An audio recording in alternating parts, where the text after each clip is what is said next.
नमस्कार दोस्तों, आर्या सक्सेस मंत्र में आपका स्वागत है। हम लोग इस सेशन में वीकली करंट अफेयर्स देखेंगे जिसमें टॉप 10 इम्पोर्टेंट टॉपिक्स को देखेंगे जो कि इस सप्ताह के अंदर घटित हुआ है। तो हम लोग का ये सेशन चलाने का मतलब ये है कि बहुत सारे एस्पिरेंट ऐसे होते हैं कि जो कि डेली करंट अफेयर्स को नहीं देख पाते। ऐसी स्थिति में उसका करंट अफेयर्स छूट जाता है और करंट अफेयर्स को डेली देखना लगभग ज़रूरी है।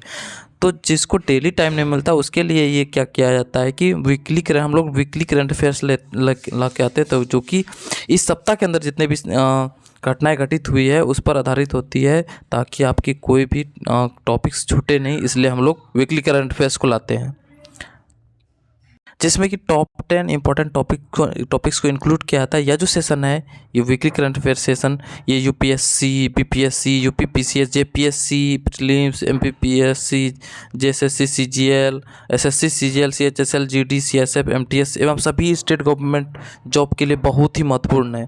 तो चलिए आज का सेशन शुरू करते हैं। पहला टॉपिक्स को लेते हैं। पहला टॉपिक है फिनलैंड जो है ना फिर से टॉप पर रहा, और जानते हैं हम लोग कि भारत का रैंकिंग क्या है इसमें। तो यानी फिनलैंड जो है वर्ल्ड हैप्पीनेस इंडेक्स 2023 में रिपोर्ट जारी कर दिया गया है, जिसमें कि दुनिया के देशों को विभिन्न मानकों के आधार पर रैंकिंग दी गई है। फिनलैंड एक बार फिर दुनिया के सबसे खुशहाल देश के रूप में उभर रहा है। संयुक्त राष्ट्र सस्टेनेबल डेवलपमेंट सॉल्यूशन नेटवर्क, याद रखना है कि ये पूछा जाता है कि हैप्पीनेस इंडेक्स कौन जारी करता है, तो यही संयुक्त राष्ट्र सस्टेनेबल डेवलपमेंट सॉल्यूशन नेटवर्क द्वारा प्रकाशित किया जाता है। ठीक, तो यह वर्ल्ड हैप्पीनेस रिपोर्ट 2023 में फिनलैंड लगातार छठी बार टॉप स्थान पर रहा, यानी छठी बार यह टॉप स्थान पर रहा। वर्ल्ड हैप्पीनेस रिपोर्ट 2023 के तहत 3 साल के औसत 2020 से 22 के आधार पर हैप्पीनेस रैंकिंग में भारत 126वें स्थान पर, भारत 126वें स्थान पर, प्रथम स्थान फिनलैंड रहा। भारत की यह रैंकिंग 2020-22 के जीवन मूल्यांक यानी लाइफ वैल्यूएशन पर आधारित है। इसमें भारत का औसत जीवन मूल्य स्कोर 4.036 है। यानी फर्स्ट स्थान पर कौन रहा? फिनलैंड। और भारत का स्थान क्या है? तो भारत का स्थान जो है 126वां है भारत का स्थान। दूसरा टॉपिक देखते हैं कि बोला कि आईपीएल 2023 में इम्पैक्ट प्लेयर के लिए क्या होगा, अंपायर का सिग्नल यानी इम्पैक्ट प्लेयर के लिए सिग्नल क्या होगा उसके बारे में जानते हैं, क्योंकि आईपीएल शुरू होने वाला है।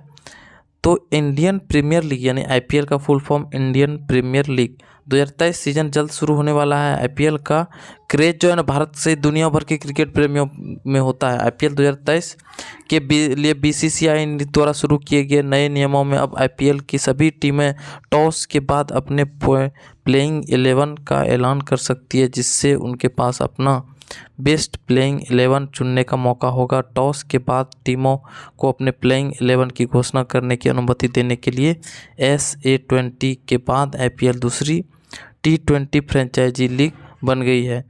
इम्पैक्ट प्लेयर नियम के तहत, यानी जानते हैं इम्पैक्ट प्लेयर नियम के तहत क्या है कि टीमें मैच के दौरान अपने किसी एक खिलाड़ी को बदल सकता है। यानी इम्पैक्ट प्लेयर के नियम के अनुसार बताया जाता है कि टीम जो है मैच के दौरान अपने किसी एक खिलाड़ी को बदल सकता है, जिसके लिए अंपायर को इम्पैक्ट प्लेयर के सिग्नल के बाद टीम को अपने सब्स्टिट्यूट प्लेयर को मैदान में उतार सकती है। जिसके बाद क्या होता है कि अंपायर का सिग्नल मिलने के बाद यानी सब्स्टिट्यूट प्लेयर को मैदान में उतारा जा सकता है।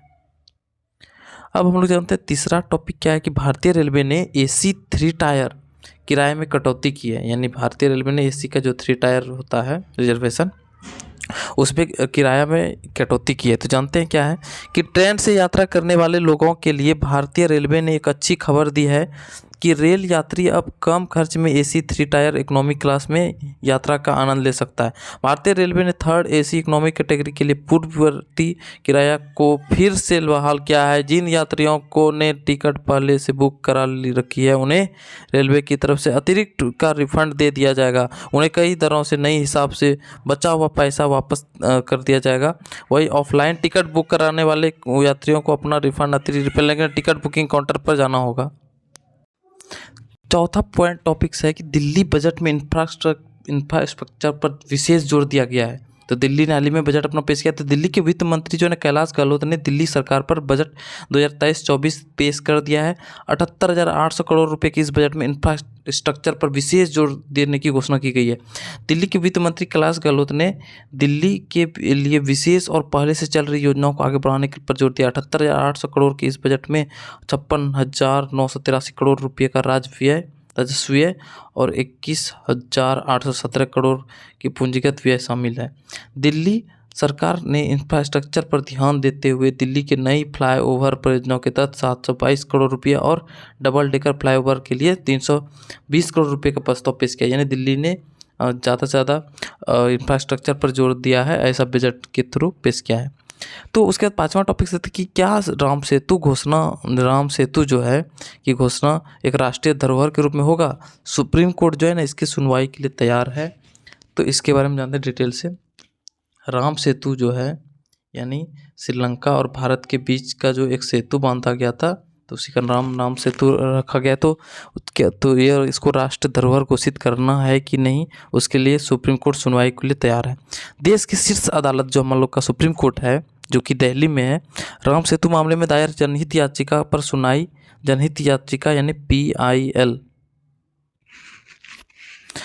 तो यानी के द्वारा ये सुनवाई के लिए तैयार है। सुप्रीम कोर्ट के पूर्व राज्यसभा सांसद सुब्रमण्यम स्वामी द्वारा दायर जनहित याचिका सुनवाई हेतु सूचीबद्ध करने पर अपनी सहमति दे दी गई है। और इस सहमति जनहित याचिका में राम सेतु को राष्ट्रीय विरासत स्मारक यानी नेशनल हेरिटेज मोन्यूमेंट घोषणा करने के लिए केंद्र सरकार को निर्देश देने की मांग की गई है। यानी इसमें जनहित याचिका में कहा गया है कि राम सेतु को राष्ट्रीय विरासत स्मारक घोषित किया जाए, ऐसा जनहित याचिका में कहा गया है सुप्रीम कोर्ट के द्वारा। तो सुप्रीम कोर्ट अब इसके लिए बहस करेगा, उसके लिए वो सुप्रीम कोर्ट तैयार है। इससे पहले केंद्र ने 19 जनवरी को सुप्रीम कोर्ट को बताया था कि वह राम सेतु को राष्ट्रीय विरासत स्मारक घोषित करने के मुद्दे पर विचार कर रहा है। यानी केंद्र सरकार ने जवाब क्या दिया था इससे पहले कि वह इस पर विचार कर रहा है। छठा पॉइंट से टॉपिक्स है कि गूगल ने जो है ना US और UK में लॉन्च किया अपना आर्टिफिशियल इंटेलिजेंस चैटबॉट बार्ड, ठीक ना, गूगल बार्ड जिसका नाम रखा गया है। गूगल ने जो अपना चैटबॉट जो लॉन्च किया उसका नाम रखा गया है गूगल बार्ड। तो गूगल बार्ड को जो है ना ऑफिशियली रूप से US और UK में लॉन्च कर दिया गया है, ठीक। तो जानते हैं इसके बारे में। दुनिया के टेक दिग्गज गूगल ने यूनाइटेड किंगडम और संयुक्त राज्य अमेरिका में लोगों के लिए अपने AI यानी आर्टिफिशियल इंटेलिजेंस चैटबॉट को टेस्टिंग के लिए लॉन्च कर दिया है। गौरतलब है कि गूगल ने कुछ दिन पहले ही ChatGPT को टक्कर देने के लिए अपना ChatGPT को, ये भी चैटबॉट है, तो सबसे पहले तो यही लॉन्च हुआ। तो उसके बाद इसी को टक्कर देने के लिए गूगल ने क्या किया था, आर्टिफिशियल इंटेलिजेंस चैटबॉट यानी चैटबार्ड नाम रखा गया, लॉन्च किया था। हाल ही में कुछ महीने पहले महीनों में माइक्रोसॉफ्ट समर्थित AI यानी आर्टिफिशियल चैटबॉट ChatGPT ने AI चैटबॉट की दुनिया में काफ़ी प्रसिद्धि हासिल की है। गूगल ने वाइस प्रेसिडेंट CC वियाहो और एली कोलिंस के एक ब्लॉग के पोस्ट में कहा कि हमने बार्ड की टेस्टिंग करके अब तक का बहुत कुछ सीखा है और इसे सुधारने में अगला महत्वपूर्ण कदम अधिक लोगों की प्रतिक्रिया से प्राप्त करना है। सातवां पॉइंट है कि जाने कि अब अध्यादेश के बारे में, उस अध्यादेश के बारे में जिससे बच सकती थी राहुल गांधी की सदस्यता। हाल ही में एक कोर्ट ने यानी क्या राहुल गांधी की सदस्यता को, लोकसभा की सदस्यता को रद्द कर दिया है। तो उसके बारे में जानते हैं कि कांग्रेस नेता राहुल गांधी की लोकसभा की सदस्यता रद्द कर दी गई है। यह फैसला वर्ष 2019 के लोकसभा चुनाव के दौरान कर्नाटक में उनके द्वारा मोदी सरनेम को लेकर की गई एक टिप्पणी के मामले में 2 साल की सज़ा मिलने के बाद आया था।